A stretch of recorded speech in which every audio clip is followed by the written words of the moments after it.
നമ്മൾ കപ്പയൊക്കെ പുഴുങ്ങുമ്പോൾ എപ്പോഴായാലും കുറച്ചൊക്കെ ഒന്ന് അധികം വരും. ആ കപ്പ വീണ്ടും എടുത്തു വെച്ചിട്ട് ആർക്കെങ്കിലും കൊടുക്കാൻ നോക്കിക്കഴിഞ്ഞാൽ ആർക്കും ഇഷ്ടമാകത്തില്ല.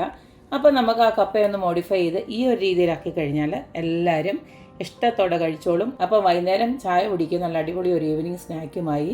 അപ്പോൾ നമുക്ക് ഈ ഒരു അടിപൊളിയായിട്ടുള്ള ഈവനിങ് സ്നാക്ക് അതും കപ്പ വെച്ചിട്ടുള്ളത് എങ്ങനെയാണെന്ന് നോക്കിയിട്ട് വരാം. കപ്പ വെച്ചിട്ടുള്ള സ്നാക്ക് ഉണ്ടാക്കാനായിട്ട് ആദ്യം തന്നെ നമുക്ക് കുറച്ച് കപ്പ വേവിച്ചത് വേണം. ഞാനിപ്പോൾ രാവിലെ പുഴുങ്ങിയതിൻ്റെ കപ്പ ബാക്കി വന്നത് വെച്ചിട്ടാണ് ഇപ്പോൾ ഇവിടെ ഉണ്ടാക്കുന്നത്. നിങ്ങൾക്ക് കപ്പ അങ്ങനെ ഇല്ലെങ്കിൽ നിങ്ങൾക്ക് കുറച്ച് ഇതുപോലെ എടുത്ത് വേവിച്ചെടുത്ത് വെച്ചാൽ മതി. പിന്നെ നമുക്ക് വേണ്ടത് 2 ടേബിൾ സ്പൂൺ അരിപ്പൊടി എടുത്തിട്ടുണ്ട്. അതുപോലെ തന്നെ 2 ടേബിൾ സ്പൂൺ കടലമാവ് എടുത്തിട്ടുണ്ട്, കടലപ്പൊടി. പിന്നെ ഇതിലേക്ക് ഞാൻ ഒരു 2 സവാള നല്ലതായിട്ട് വലിയ സവാളയായിരുന്നു, 2 സവാള കുനുകുനാന്ന് അരിഞ്ഞു വെച്ചിട്ടുണ്ട്.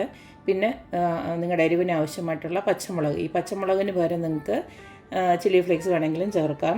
പിന്നെ ഒരു ചെറിയൊരു കഷ്ണം ഇഞ്ചി ഞാനിതുപോലൊക്കെ ഒന്ന് നുറുക്കി വെച്ചിട്ടുണ്ട്. ഇനി ആദ്യം തന്നെ നമുക്ക് ഈ ഒരു കപ്പയുണ്ടല്ലോ, ആ കപ്പയാണെങ്കിൽ ഇതിനകത്ത് ആ നാരുമൊക്കെ ഒന്ന് കളഞ്ഞിട്ട് ഒന്ന് പൊടിച്ചെടുക്കണം. ആദ്യം നമുക്കൊന്ന് ചെയ്ത് വെക്കാം.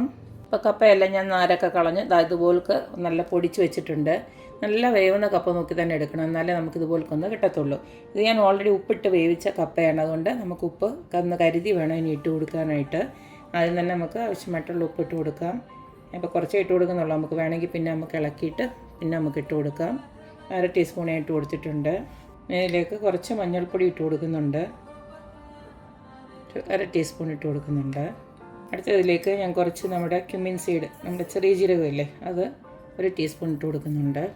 ഇനി അടുത്തതിലേക്ക് ഞാൻ കുറച്ച് കറിവേപ്പിലയും അതുപോലെ തന്നെ മല്ലിയിലും ഇവിടെ ചെറുതായിട്ടൊന്ന് അരിഞ്ഞ് വെച്ചിട്ടുണ്ട്, അതുകൂടെ അങ്ങോട്ടിട്ട് കൊടുക്കുന്നുണ്ട്.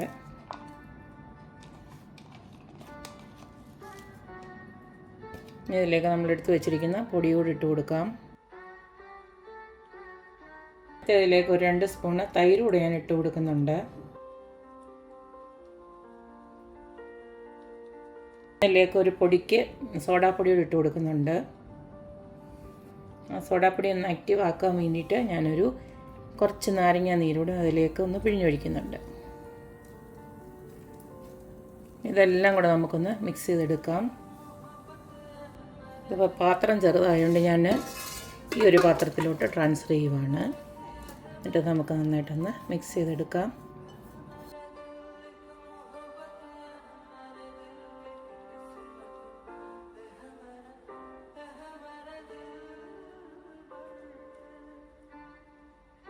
അപ്പോൾ അതായത് ഇതുപോലൊന്ന് ഒഴിച്ച് വെച്ചിട്ടുണ്ട്. ഇത്തിരി ഒരു ഉപ്പിൻ്റെ കുറവുണ്ടായിരുന്നു, ഞാൻ ഇത്തിരി കൂടെ ഒന്നിട്ട് കൊടുത്തു. ഇനി നമുക്കിത് ഫ്രൈ ചെയ്തെടുക്കാം.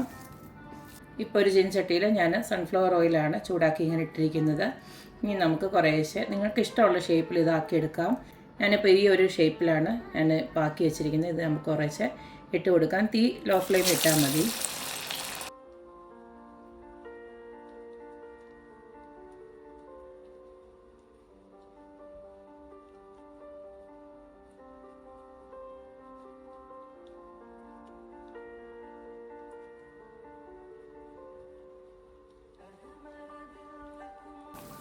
തിരിച്ചും മറിച്ചൊക്കെ ഇട്ട് ഇതുപോലെ ഈ ഒരു രീതിയിൽ മുരിഞ്ഞ് കഴിയുമ്പോൾ നമുക്കിതിനകത്തൊന്ന് കോരി മാറ്റാം.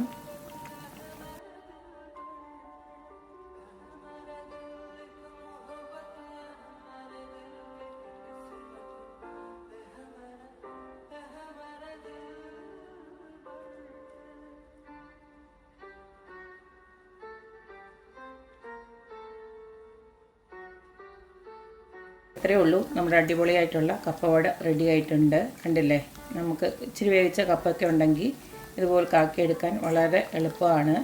നമുക്ക് ഇഷ്ടമുള്ള ഷേപ്പിലൊക്കെ ഇതുപോലൊക്കെ ആക്കിയെടുത്തു കഴിഞ്ഞാൽ നല്ല രുചികരമായിട്ടുള്ളൊരു ഈവനിങ് സ്നാക്ക് റെഡിയാകും. നമ്മൾ ഇട്ട് കൊടുത്തിരിക്കുന്ന എല്ലാം നല്ല ടേസ്റ്റി ആയിട്ടുള്ള കാര്യങ്ങളാണ്. നമ്മൾ ആ കപ്പയുടെ കൂടെ ആ ഉള്ളിയുടെ രുചിയും അതുപോലെ തന്നെ മുളകും കറിവേപ്പിലയുടെ ഒക്കെ രുചി വരുന്നുണ്ട്. നല്ല അടിപൊളി ടേസ്റ്റാണ്. ചൂടോടെ ഇത് ഇങ്ങനെ കഴിക്കാൻ ഒരു ചായയോടെ ഉണ്ടെങ്കിൽ നല്ല അടിപൊളി ടേസ്റ്റാണ്.